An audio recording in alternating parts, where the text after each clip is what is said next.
Hey, good morning. How are you, Patricia? Thanks for being with us. I'm well. How are you? I'm doing great. All right. Well, you have an exciting thing to tell us here about Mother's Day and your involvement with World Vision. So tell us all about it. Well, I've been a celebrity ambassador for World Vision since 2015, and I've had the privilege of traveling with them to many different countries: Zambia, Uganda, Rwanda, Jordan. And you know what, John? I mean, you just really see that people all over the world want the same things. They want to be able to provide for their family and live in a healthy environment. World Vision really helps them do that through their programs that last for 12 to 15 years and make sure that the programs are sustainable in the community by the community. So it's a wonderful organization. 88 cents of any dollar that you give to World Vision goes directly to the programs. And they have a lot of opportunities for you to get something too while you're supporting World Vision, like this necklace I'm wearing that I designed with some artisans in India, some women. It's a beautiful necklace with a druzy stone, a tassel, a starburst, charm. And when you purchase something like this from worldvisiongifts.org, you are really helping to sustain women and their families around the world while getting something wonderful. There's also scarves and kitchenware and all kinds of wonderful things. You can also sponsor a child, or with holidays coming up, like on Christmas, it's always great to buy things like ducks for a family or a village, or different animals. So there's all kinds of ways that you can support World Vision and also get something nice for yourself. That's awesome. Little known fact, I used to have ducks living in my basement. That's another story. But In I your also, basement? yes, I'm a big animal lover. But then I got married and I have kids now. So doesn't really work out as well now. But I also went on a missions trip with World Vision to Yapacapa, Guatemala, back in the day, and it was life changing, amazing opportunity. So I would recommend Oh, that's anybody to fantastic. get involved. I was supposed to be going there, but the pandemic shut everything down. So we're just kind of waiting for everything to, settle before we travel again. But that's really wonderful. I know exactly how you feel. It is life changing to be able to travel with them. Absolutely. And I guess my question for you is, where have you been? I know you've done mission trips with them. Where have you gone, and why are you involved with them? So my first trip was to Zambia. I went to Syrian refugee camps in Jordan. I was at Sudanese refugee camps in Uganda. And then I was in Rwanda for the 25th anniversary of the genocide. Rwanda is quite beautiful, by the way. They've really, in the 25 years since that genocide, the country has really turned around. And I just think you see the delight in children all over the world. Even when they don't have much, they find a way to find joy, and they're still playful no matter where you go. And I think that's inspiring. And I think I wanted to be able to use my platform for an organization that had a lot of accountability. We don't want to send our hard-earned money to find that it's being frittered away. So when I did my research on World Vision, I saw how great they were. As I said, 88 cents of every dollar goes directly to programs. This necklace I'm wearing is created by artisans in India who can now support their family because of this necklace.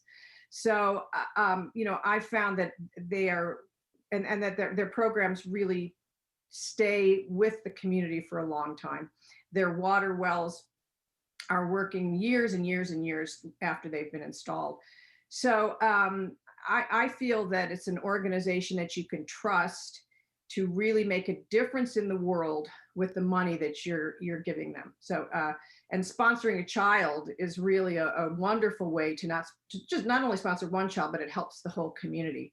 So I've just found that that's World Vision is an organization that I can trust, and that really is having an incredible impact in the world. And I'm assuming that one of the reasons that you are involved with World Vision and wanting to help out people in general is because you're a Christian. One of the things, and I am as well, one thing that I've really appreciated about you is that you've been outspoken about being pro-life. And I know, like in Hollywood, number one, being a Christian is probably not exactly mainstream, and also having conservative opinions on some things is maybe even less popular.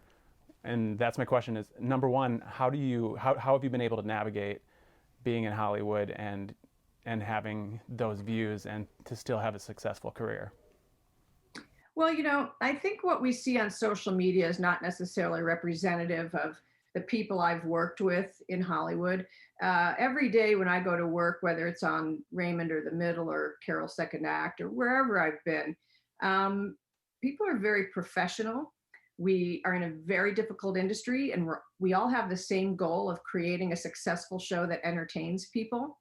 And that's been the focus on every job that I've been on. And I found that people are extremely respectful of each other, even with different opinions. And that we all realize that we're very fortunate to be able to make our living in the industry that we're in. So I found that for the most part, the drama that you see is online. And in Hmm. day-to-day life, when people are just trying to create a TV show or to make a movie, which is very difficult to do, politics are really put aside and everybody just works very hard. And I found in every working space that I've been in that people are lovely and delightful and respectful. So it's an industry that I just adore. I love doing what I do, and I've loved really everybody that I've met. So it's been a joy and a privilege to be in this industry. And you've not only been successful, you've been incredibly successful. What would you say is your favorite project that you've been able to take part in throughout your career? Well, every project is different and has its own, you know, qualities that I love. So it's hard to choose. It's like choosing your favorite child. But recently, my husband and I produced a movie that he directed, David Hunt, and we were shut down during the pandemic, but we just finished it last month, and we finished filming last month, and we're in post production now. And that's kind of my new favorite thing, is being on the other side of the camera and being involved in every aspect of creating a movie, and seeing it come to life. It's exciting. It's like giving birth, and it's as painful as giving birth too. It's very difficult.